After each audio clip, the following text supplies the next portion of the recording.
Bom dia, oitavo ano! Vamos para mais uma aula. E na nossa aula de hoje, a tia queria que vocês abrissem o livro na página 221, onde a gente vai dar continuidade à explicação do nosso capítulo, né? Continuidade da explicação do capítulo 7, onde nós estamos falando da reprodução do ser humano, parte 1. E agora, nós iremos falar sobre sexo e sexualidade. Qual a diferença entre esses dois termos, tá?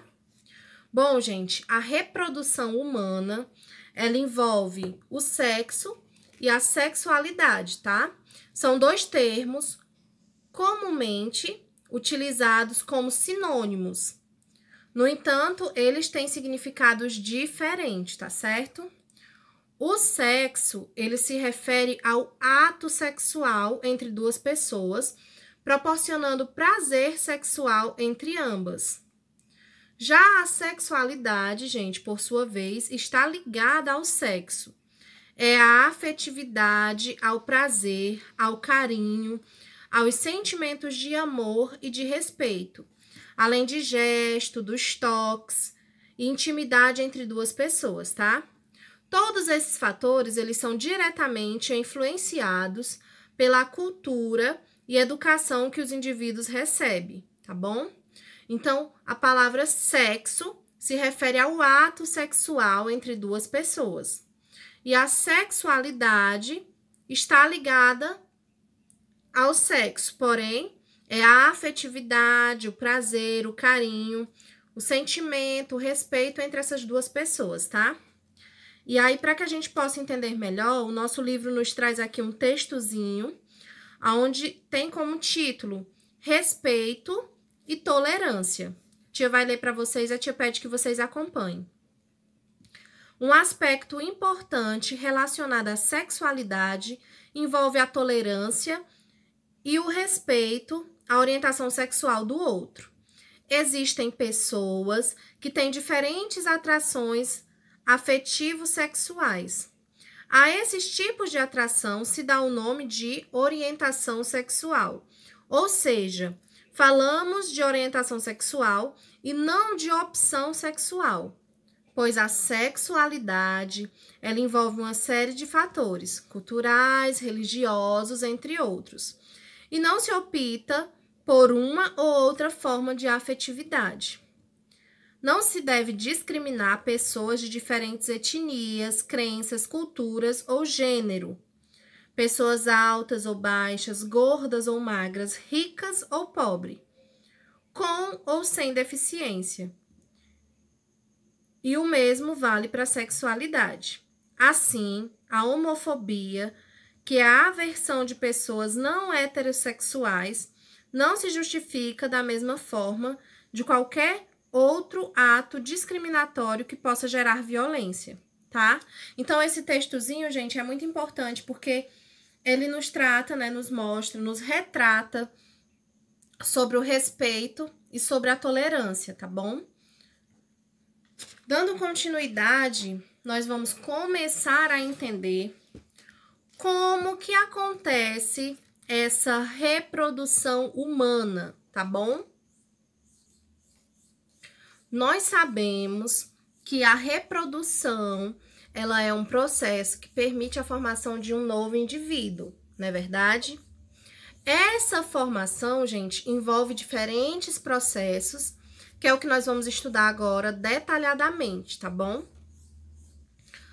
Para falar de reprodução, iremos começar com a fecundação. E o que é essa fecundação? Bom, nós, seres humanos, né, se reproduzimos sexualmente, ou seja, por meio da união de gametas. E essa união, ela é chamada de fecundação. A gente vai ver agora como que acontece esse processo de fecundação no ser humano, tá bom? A tia vai mostrar aqui para vocês. Bom, gente, na ejaculação, durante o ato sexual, milhões de espermatozoides são depositados pelo pênis na vagina e se locomovem até as tubas uterinas, tá certo? Se houver um ovocito maduro nas tubas uterinas, os espermatozoides se deslocam em direção a essa célula para tentar penetrar nela. No entanto, geralmente apenas um espermatozoide consegue penetrar o ovocito. A união do ovocito com o espermatozoide resulta na formação do zigoto, uma célula com 46 cromossomos. Essa célula vai se desenvolver e originar um novo ser humano. Então, nós temos aqui a representação do processo da fecundação humana, né? Temos aqui o útero, o ovocito, né? Esse espermatozoide fecundando, né? Esse ovocito. E aqui nós temos a representação do zigoto, tá bom? Nós vamos entender agora como que acontece a gestação, tá? Ó, após a fecundação, a célula ovo formada, ela começa a se multiplicar rapidamente, enquanto ela se desloca na tuba uterina até o útero, iniciando a próxima etapa, que é a gestação. Essas divisões ocorrem por meio de sucessivas mitoses. A mitose, gente, é um tipo de divisão celular que não resulta na redução da quantidade de cromossomos, como na meiose.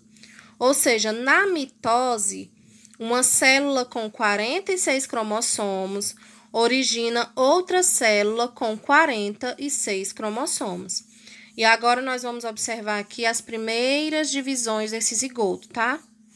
Ó, de 24 a 30 horas após a fecundação, inicia-se a divisão do zigoto. De 3 a 4 dias após a fecundação, o conjunto de células que sofreram sucessivas divisões é chamado mórula. Em torno de 5 dias após a fecundação, o zigoto em desenvolvimento é chamado blástula. Então, a gente vê aqui a representação desse zigoto sofrendo divisão celular, né?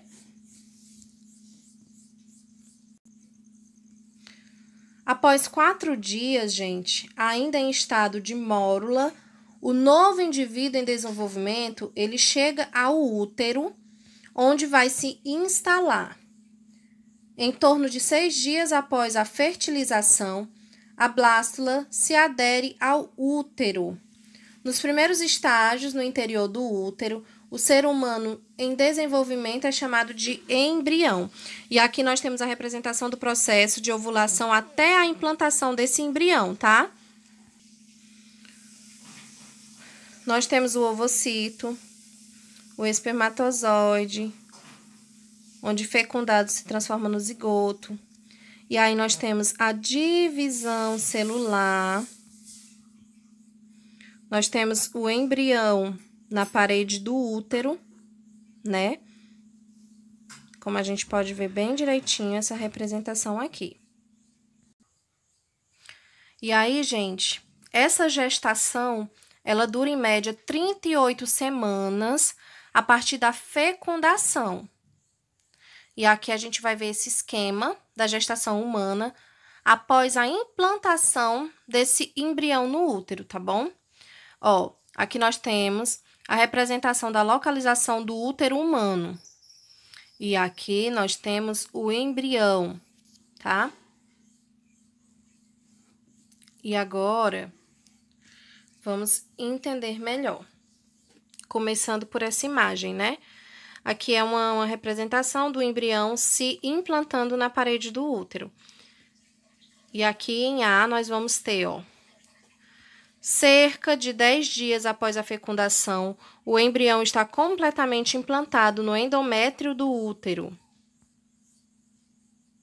No endométrio do útero.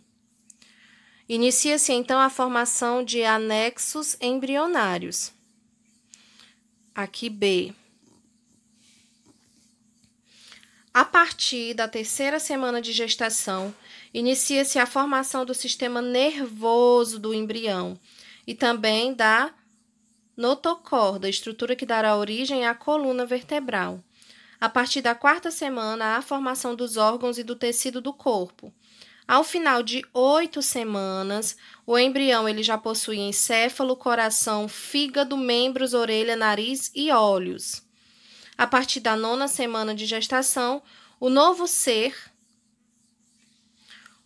humano em desenvolvimento, ele passa a ser chamado de feto até o final da 9ª semana. Não há diferença na genitália em masculina ou feminina. E aqui nós vamos observar aqui esse embriãozinho, né? Em nós temos o cordão umbilical, que liga o embrião à placenta. 2, o córeo é uma estrutura que circunda o embrião e atua nas trocas de gases e nutrientes entre o feto e a mãe. Em 3, nós temos o saco vitelino. É uma estrutura importante na transferência de nutrientes para o embrião. Parte dele é incorporado pelo embrião. 4, nós temos a placenta. É o órgão pelo qual ocorre a troca de nutrientes, de gases respiratórios, entre o organismo materno e o embrião. Em 5, nós temos o ânio, é uma membrana em forma de saco cheio de líquido amniótico. Esse líquido é composto de água, gorduras, proteínas, hormônios e sais minerais. E é importante no crescimento e desenvolvimento do embrião. Além disso, esse líquido ele ajuda a proteger o novo ser humano em desenvolvimento de eventuais choques mecânicos. Dando continuidade, gente, ao esqueminha lá que a gente estava vendo das letras, nós temos aqui a letra C, né? Que por volta de 12 semanas, os olhos estão terminando de se formar, os membros estão completamente formados e as unhas começam a se desenvolver. Nessa fase, é possível detectar os batimentos cardíacos.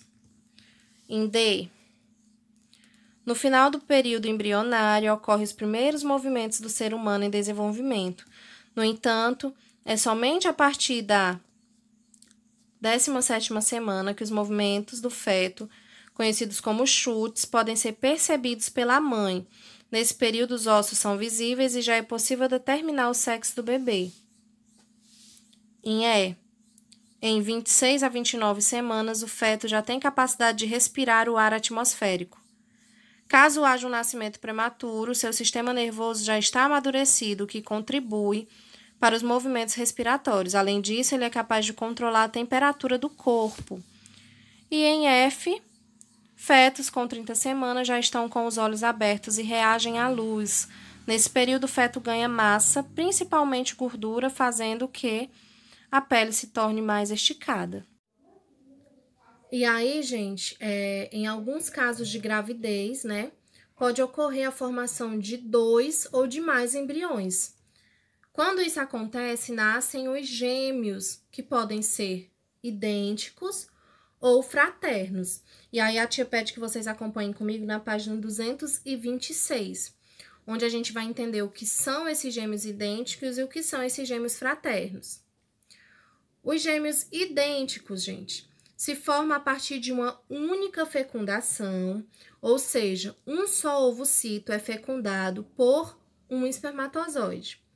Durante as divisões do zigoto, esse se divide e forma 2 ou mais embriões distintos, cada um originando um gêmeo. Nesse caso, eles têm o mesmo sexo, aparência semelhante e são geneticamente idênticos. Os córios e as placentas podem estar fundidos ou separados. E aí a gente consegue observar, né? O espermatozoide, ele fecunda o ovocito, que se transforma no zigoto. Aí a gente vê aqui os embriões em desenvolvimento e os fetos com a placenta. Já os gêmeos fraternos resultam de 2 fecundações independentes, ou seja, são formados por 2 ovocitos e 2 espermatozoides, gerando 2 zigotos diferentes. Nesse caso, os gêmeos podem apresentar o mesmo sexo ou não. e são fisicamente e geneticamente distintos entre si. Os gêmeos fraternos têm 2 âmios, 2 córios e 2 placentas. Os córios e as placentas podem estar fundidas ou separados, e a gente observa os 2 espermatozoides, os 2 ovocitos, que se transformam em 2 zigotos, né? Temos o desenvolvimento embrionário, e a gente vê os 2 fetos com 2 placentas diferentes, tá certo? Meus amores, essa foi a nossa aula de hoje. Nós vimos como acontece essa reprodução humana. Falamos de 2 etapas dessa reprodução, que é a fecundação e a gestação. Então, para a gente poder executar o que a tia falou, a tia pede que vocês estejam fazendo a atividade da página 221, atividade 1 e 2, e da página 222, a questão 3 e 4, tá certo? Na nossa próxima aula, nós iremos dar continuidade à explicação. Nós vimos as 2 etapas, fecundação e gestação, e aí na próxima aula a gente vai dar continuidade a essa sequência, tá bom? Então, bons estudos e um grande beijo para vocês!